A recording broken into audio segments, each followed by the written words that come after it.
आप देख रहे हैं जय भारत टीवी। अंकिता भंडारी हत्याकांड ने हर किसी को झकझोर कर रख दिया है। खासकर उत्तराखंड की महिलाओं को इस घटना ने भीतर तक हिला कर रख दिया है। वो महिलाएं ज्यादा असुरक्षित महसूस कर रही हैं जो प्राइवेट सेक्टर में जॉब कर रही हैं। अब इस मुद्दे पर यूके SSC भर्ती परीक्षाओं में चयनित महिला अभ्यर्थियों ने भी चिंता जताई है। स्नातक स्तरीय परीक्षाओं में चयनित महिला अभ्यर्थियों का कहना है कि प्राइवेट सेक्टर में जॉब करना महिलाओं के लिए खतरनाक होता जा रहा है। अंकिता भंडारी जैसी हजारों महिलाएं प्राइवेट सेक्टर में भारी मानसिक दबाव के बीच जॉब करने को मजबूर हैं क्योंकि राज्य में सरकारी नौकरी है ही नहीं। चयनित अभ्यर्थियों का कहना है कि आज वो बेहद ठगा सा महसूस कर रहे हैं क्योंकि परीक्षा पास करने के बाद भी उन्हें अभी तक नियुक्ति नहीं मिल पाई है। सुनिए क्या कह रहे हैं चयनित अभ्यर्थी। आज मैं आपके समक्ष जो है एक चयनित अभ्यर्थी के रूप में नहीं बल्कि एक बेटी, उत्तराखंड की बेटी के रूप में आपके सामने जो है अपने विचार रखना चाहती हूँ।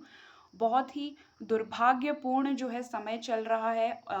नवरात्र चल रहे हैं जिसमें माता रानी जी की पूजा होती है और साथ ही माता रानी की जो रूप है, साक्षात रूप जो है उनकी, माता रानी की जो धरती पे लड़कियां, उनके साथ कई सारी जो घटनाएं हैं वो देखने को मिल रही हैं। जो अंकिता जी हैं हमारी बहन, उनको, उनकी आत्मा को भगवान शांति दे, हम यही प्रार्थना करेंगे।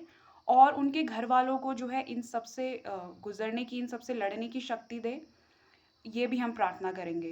काफ़ी दुख पहुंचता है हमें जब हम ये सब चीज़ें हमें सुनने और देखने को मिलती है, क्योंकि ऐसा नहीं है कि ये सिर्फ कुछ ही लड़कियों के साथ होता है, ये हर किसी लड़की के साथ कभी ना कभी हुआ रहता है। तो हम जो है उन चीज़ से रिलेट कर सकते हैं और जब हम ये चीज़ें सुनते हैं तो काफ़ी रूह काँप जाती है हमारी। सरकारी नौकरी के थ्रू रोज़गार पाने का जो ऑप्शन है लड़कियों के लिए, वो सेफ रहता है और काफ़ी हद तक ये सही भी है। आप रीसेंट एग्जाम्पल को देख सकते हैं कि सिर्फ मात्र जो है कुछ रुपये कमाने के चक्कर में जो है अंकिता जी की जान जो है अपनी गंवा बैठी।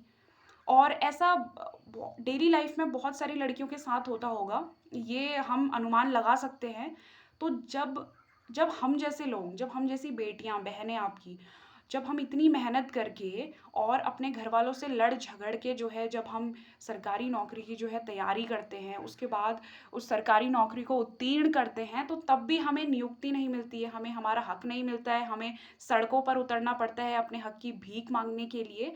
तो फिर आप बाद में मत रोइए ना। आप जब आपकी बेटियों को अपॉर्चुनिटी मिलती है एक सेफ एनवायरनमेंट में काम करने की, तब आप कुछ नहीं उनका साथ देते, ना ही आप कोई आवाज़ उठाते हैं, ना ही उनको उनका हक दिलाने में आप उनकी मदद करते हैं। तो फिर आप बाद में क्यों रोते हैं? आप ही, अंकिता जी चली गई हैं, उसके बाद जो है मैंने देखा जनता का गुस्सा बहुत फूट रहा है, लोग सड़कों पे आए हैं। तो आपकी आंखें तभी क्यों खुलती है जब कोई मर जाता है? नमस्कार, मेरा नाम अंजु बिष्ट है। मैं वीडियो एग्जाम में सेलेक्टेड स्टूडेंट हूँ। मैं सबसे पहले इस देवभूमि उत्तराखंड में हुई अनहोनी घटना की पीड़िता बहन अंकिता को श्रद्धांजलि देती हूँ तथा ईश्वर से उसकी आत्मा की शांति की प्रार्थना करती हूँ।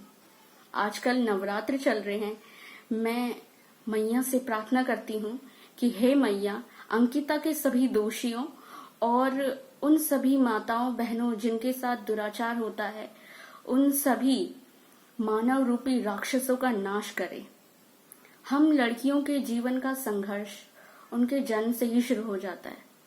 कन्या भ्रूण हत्या, ईव टीजिंग, दहेज प्रथा, घरेलू हिंसा, सामाजिक कटाक्ष तथा और भी कई अन्य समस्याओं का सामना करना पड़ता है। उस 19 वर्षीय लड़की ने अपने घर से दूर रहकर प्राइवेट जॉब करने से पहले उसके साथ जो हुआ उसकी कल्पना तक नहीं की होगी। मैं अपनी बात करूं तो मेरे पास कोई प्रोफेशनल डिग्री नहीं है। हालांकि मैंने भी कुछ साल प्राइवेट सेक्टर में जॉब की है और मैं जानती हूं कि प्राइवेट सेक्टर में जॉब करना कितना मुश्किल है। बहुत मेंटल प्रेशर झेलना पड़ता है और हम लड़कियों के लिए तो घर से दूर रहकर काम करने में सेफ्टी तो एक बड़ा मुद्दा है भी। और जिनके पास प्रोफेशनल डिग्री है भी, उनके लिए भी उत्तराखंड में बहुत ज्यादा अवसर है नहीं। यहाँ कंपनीज तो है, लेकिन जो अच्छा पे स्केल दे सके ऐसी कंपनीज कम ही हैं।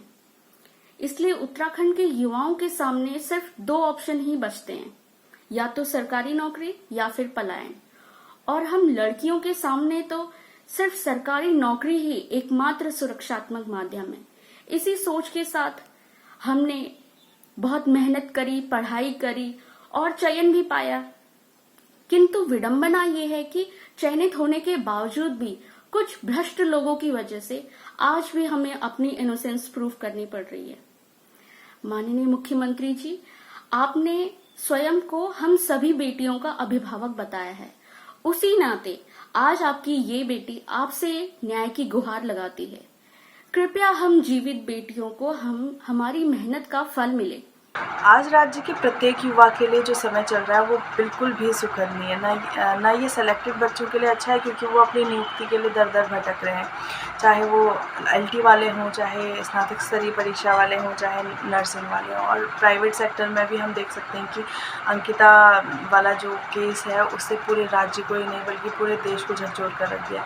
तो इसके लिए हम सिर्फ यही कर सकते हैं, निवेदन कर सकते हैं सरकार से कि महिलाओं की सुरक्षा के लिए एक कड़े से कड़े नियम लाने चाहिए। दूसरी ओर महिला आरक्षण का मुद्दा है। महिलाओं से 30% जो नया आरक्षण मिलता था वो भी लगभग छिन चुका है। इसलिए राज्य के प्रत्येक युवा से मेरा विनम्र निवेदन है कि कल के दिन आप भी हमारी स्थिति में हो सकते हैं। हम 6 महीने से इस मानसिक प्रताड़ना से गुजर रहे हैं। ना हम आगे की तैयारी कर पाते हैं और ना ही इधर फोकस कर पा रहे हैं। तो कल के दिन हमारी जगह आप भी हो सकते हैं, आपके छोटे भाई बहन हो सकते हैं। राज्य में जो ये रद्द कल्चर डेवलप हो चुका है उसे हम सबको एकजुट होकर दूर करना है। किसी भी जो ये धांधलियाँ चल रही हैं इसकी सज़ा अपराधियों को मिलनी चाहिए, ना कि मेहनती और सिलेक्टेड बच्चों को, चाहे वो किसी भी परीक्षा के हों, सिर्फ स्नातक स्तरीय परीक्षा के लिए ही।